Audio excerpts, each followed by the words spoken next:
a specialist physician and a gastroenterologist who has studied in Cape Town as well as in Canada. And he's done many local international clinical drug trials. And he's going to be speaking about the substitution of generic medicine in South Africa, a talk sponsored by Ostel.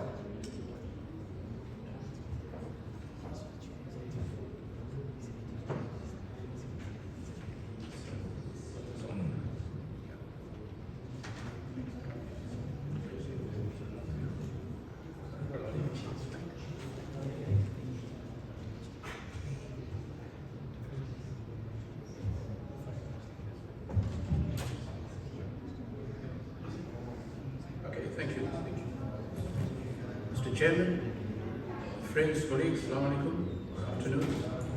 So, thanks again to the organizing committee and also to Ostel for this opportunity to discuss with you guys how generic medicines in South Africa have reduced costs and how this trend might continue in the future, and a very important trend in the future given NHI that's coming to us. So, if we look at the total pharmaceutical market in South Africa, that's valued at about 68 billion rand. Okay, that's in the private sector and a little bit in the state sector. But if you look at the number of units, you can see it's only 57.43 as compared to 83% in the private sector. And if we break that down further, if you look at the private sector alone, just look at the private sector, you can see the RX still makes up a substantial proportion, about 2/3. And OTC are less. But if you look at the number of units, you can see that the number of units is greater. And then if we look at the prescription market, this is the whole prescription market, you can see originals still make up a sizable amount, but generics creeping up. But if you look at this in terms of value, but if you look at the units, you can see about 70% is now due to generics. So which there's an uptake in South Africa on generic products, which is good. And if you look at the OTC contribution, you can see it's more or less the same. This graph is a very interesting graph. It illustrates the trend in medicine costs per discipline from 1980, when some of us were practicing in the apartheid times. Some of us had air at that time, now it's a little bit later, up to 2013. And you can see the biggest cost in 1980, the biggest cost was actually medicines. And this increased with time until the 1990s, sort of increased again in the 1990s, then plateaued a bit, and then when mandatory law was made for generic medicines, you can see it came down. When SED came, it came down, and now it's plateaued. So it's actually, at the moment, it's the third highest cost of our total healthcare budget. The second highest cost was specialists, and you can see these guys, I don't know what they charge nowadays, but you can see it was till 1990, and this has just skyrocketed up, and this trend is still continuing. Hospitals were not a big cost in 1990, but again, now you can see. So there's a lot of theories about this, and there's a lot of hypotheses, but I think the specialists and hospitals are the biggest cost drivers now in the healthcare industries. The GPs have remained fairly stable over time at about 5%. So if one looks at the various cost breakdowns, you can see that 36% is due to hospital expenditure, about 26% from specialists, and about 15%, and that chunk makes up about 80%.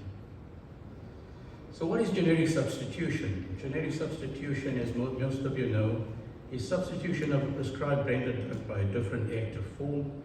It's basically making sure that the generic is an exact of the brand drug. We're fortunate in South Africa because SAHPRA recognizes CEP grade API, that's your active ingredient, which is very important as compared to DMF, which is in many unregulated countries. And so SAHPRA looks at good manufacturing practices, not only for your API, but your finished product, very important bioequivalence, and looking at impurities, especially nitrous amines. So quality, strength, effect, dosage, form, and administration is critical, so the healthcare providers can be quite confident that they're prescribing this. And I'll show you the data that shows that this is indeed the case. So this is the curve of your drug as it enters, the area under the curve of an originator. And a generic has to has to mimic that, to be a generic within narrow limits. So the Cmax, the Tmax in the area under the curve has to match that within very narrow limits to be a generic drug. So with more generic drugs, as you know, the costs will be driven down because API costs are less, there's less R&D, there's less marketing than branded drugs. And generally, if you get a first-to-market generic, it's about 20% cheaper than the originator. Prices will be driven down even further when there's more generics. And look at the statin market, for example. We've got about 10 statins in South Africa, and the price of the originator from a whopping 400 Rand is now about 30 Rand per month. So generics are, and they're prescribed by specialists, and it's a wide practice throughout most sectors. The other advantage of generic medicines is availability, because there's more manufacturers and they usually target big areas, which makes it easier to get these medications.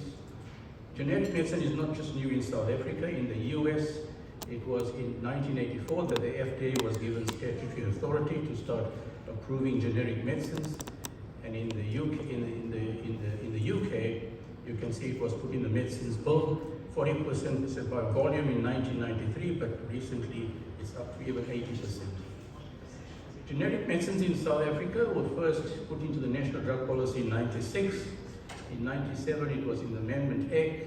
There was a whole lot of law switch that was going on then. And in 2003, it was law. Pharmacists had to give the patient the option to get a generic drug if it was necessary, but there was a non-substitutable list. And in 2010, this non-substitutable list was taken away, and biosimilars, though, were regarded as non-substitutable. The NHI drug, this was then put into the draft bill, and in 2000, last year in April, the EU started registering biosimilars, and I'm glad to say that in South Africa, several biosimilars have also been registered. So SAHPRA has endorsed the using of biosimilars. Okay. So this was the initial law that it came. The pharmacist was obliged to offer the patient generic substitution, but not if the patient didn't want it, or if the prescriber tried no substitution, or it was non-substitutable in the initial case, because there was a list of drugs that had a narrow therapeutic window. And let me just give you an example. For example, digoxin, phenytoin, sodium, and warfarin have a narrow therapeutic window and had to be used with caution, as did many other drugs. But then SAHPRA did away with that in 2010. So that list, or the non-substitutable list, was gone, but then SAHPRA still regarded biosimilars as non-substitutable because they were not generic products and they were a whole different formulation. So the whole product was different. That's what they regarded as. But in 2023, like I said, SAHPRA now accepted it. So if you look at the uptake generally in South Africa from 2000, this is a page from Gray, recently, 2017, you can see generic utilization rate is pretty good, but also the generic uptake, and this is also among specialists for certain conditions, especially CNS conditions like epilepsy, and also for certain cancers, which is good. So I think the quality of generics in South Africa is pretty good. So what about the future? So, and we're quite fortunate, as I said, a number of biosimilars have been registered in South Africa, and some of them are in the big groups. You can see bevacizumab, Avastin, has got some generics. So has Herceptin, the big drug for breast cancer, also a couple of generics. Rituximab for B-cell lymphoma, also a number of generics.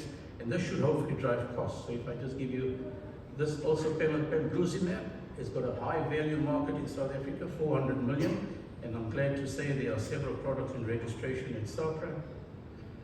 And even the TNF-alpha inhibitors, such as Humira for rheumatoid arthritis and inflammatory bowel disease, Revalex also for the same, golimumab. So these two guys also got generics, but not golimumab, but hopefully that will come with time.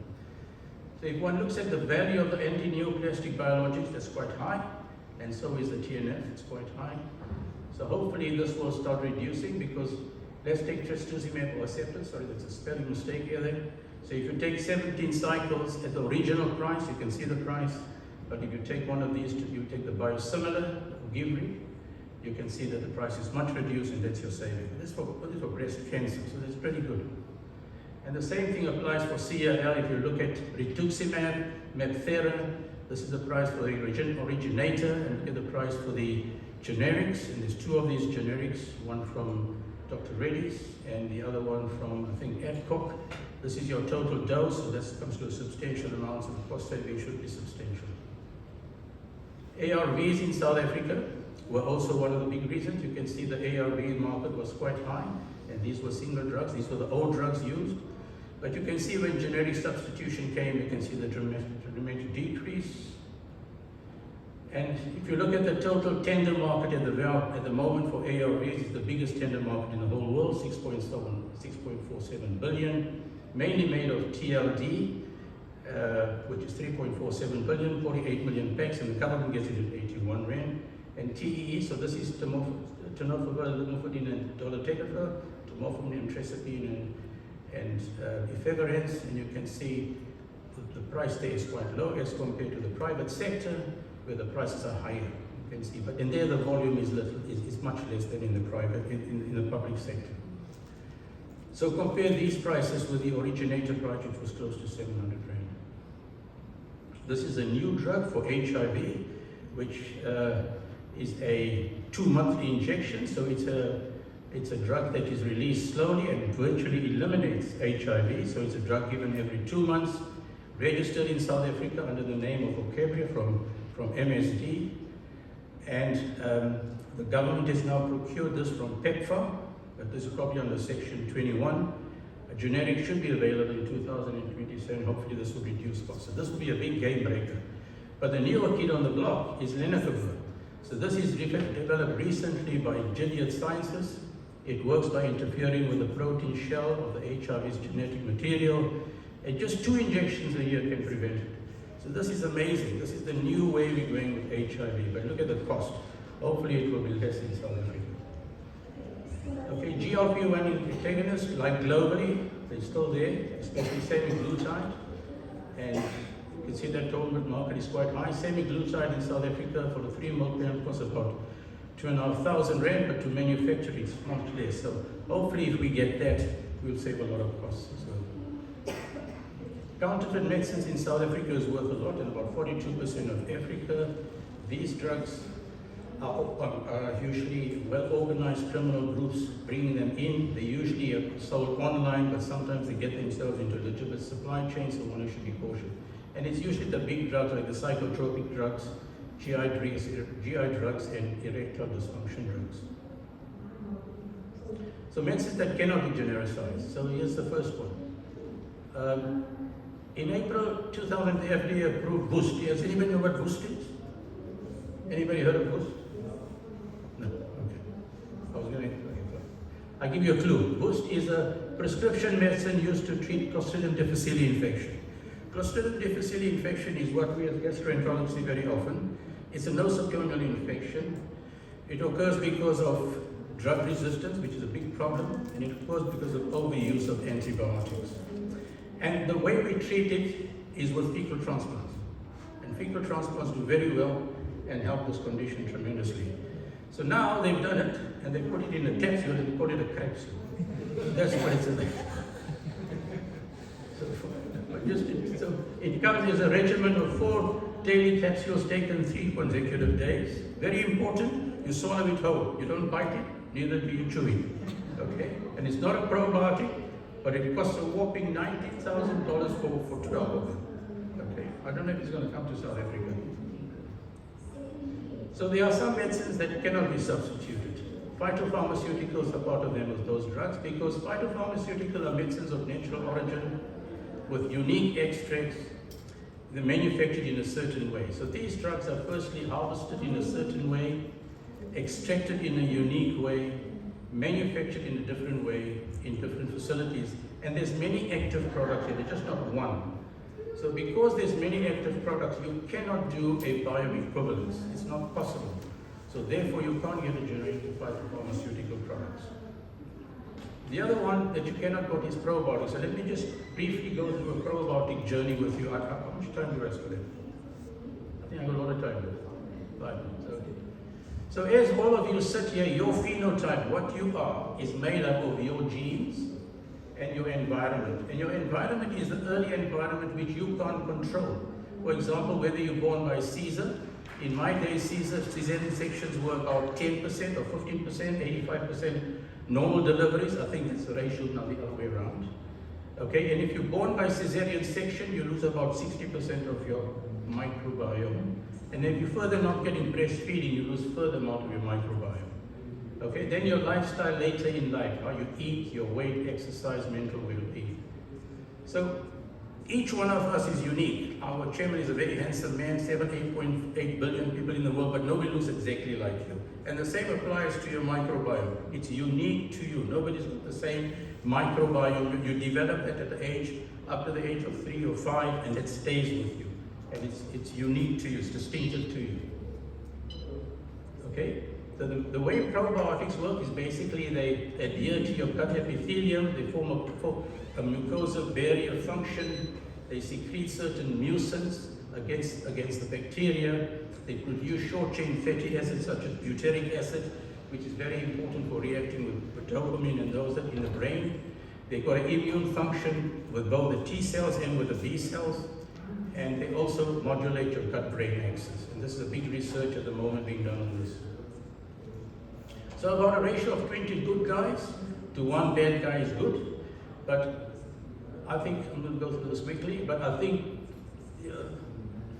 sorry, let's get past this slide quickly.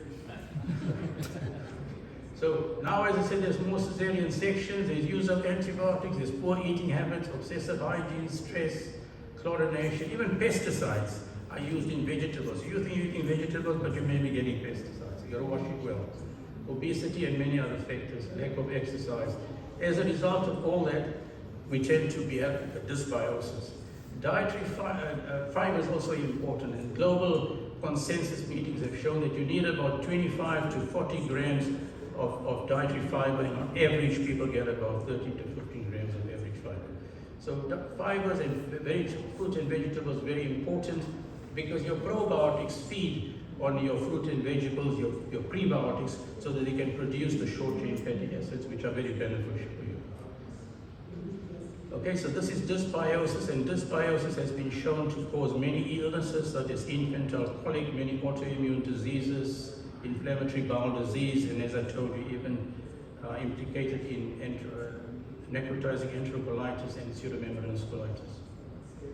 Okay, so lactic bacilli have been used for a long time because it produces acetic acid, which can be used for storage. So the key question is, how can probiotics actually modify your microbiome? As I said, it's set. So probiotic doesn't work by changing your microbiome, but it works because it shares genes and metabolites. It supports challenged microbiota, and it's got direct influencing action on epithelial and immune cells. That's how it probably works. But you can't use any old probiotic. You've got to use a probiotic that's recommended by guidelines. And this is the most recent guidelines from February 2023 this is the global guidelines from gastroenterology. And what it says is you must use the highest level. So what it recommends, is to use a specific strain or specific strains to a specific diseases proven in good human clinical trials with the best level of evidence. Okay, and as you know, the level of evidence, the best level of evidence is your meta-analysis with raw data, and then your meta-analysis review data, systemic reviews, or randomized double-blind clinical trials. So when these are in, then it's recommended by the guidelines. Okay, so there are certain probiotics that are recommended by guidelines, and it's important to bear that in mind. So just as an example of a strain is very important. So this is a strain, young people will understand that better. So this is your family, which is your telephone. Then you get a genus, which is your smartphone. Then you get your species, which is your iPhone. And then you get your strain, which is your iPhone. So I guess the newest phone on the news is iPhone 15 or 16. So this is the new guys on the block. I got an iPhone, old one, but the new guys get. So that's the specific strain with a specific pixel. So that's important. That's the one that is tested. For example, Rutri has got over 200 clinical trials, and that's the one that is indicated in a number of conditions. Okay, what's the pharmaceutical market for the future? I think it also We all know NHI is certainly coming in. So NHI was mainly there for primary care, improving access and addressing the inequalities. We can argue here whether it's a health or a privilege. We can argue here all night long. But I think the big problem is our hospitals are not optimal. I think and the financial affordability is the big problem. I think it's going to take about 15 years. Many of the consensus meetings have decided that's probably what it's going to be. It may even be longer. And a single financing system will pose many challenges in South Africa at the moment.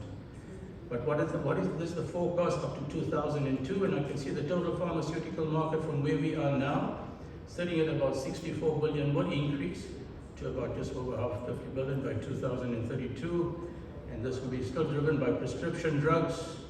But the good news is the generic drugs will be a bigger market. The patented drugs, will still be there. Sorry.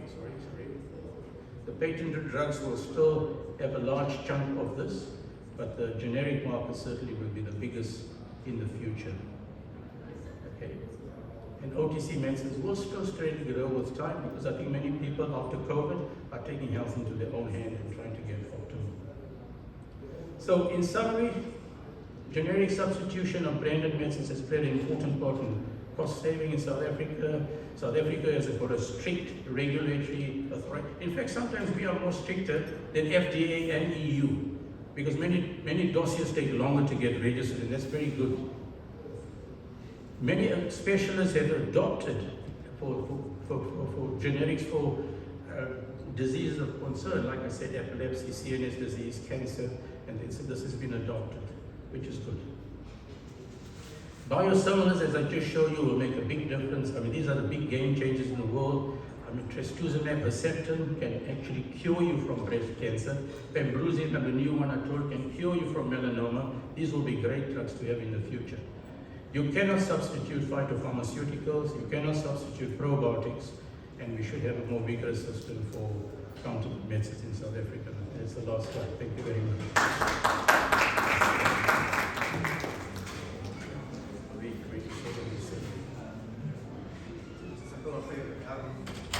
So they're all very, very important topics, and apologies once again to the speakers to have to cut their times. We've got time maybe for one or two questions. Any questions or any comments?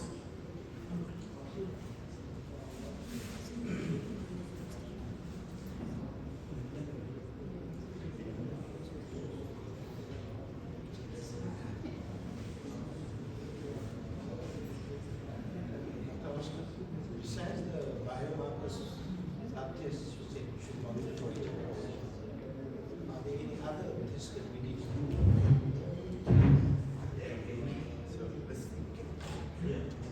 So the question was, besides the biomarkers,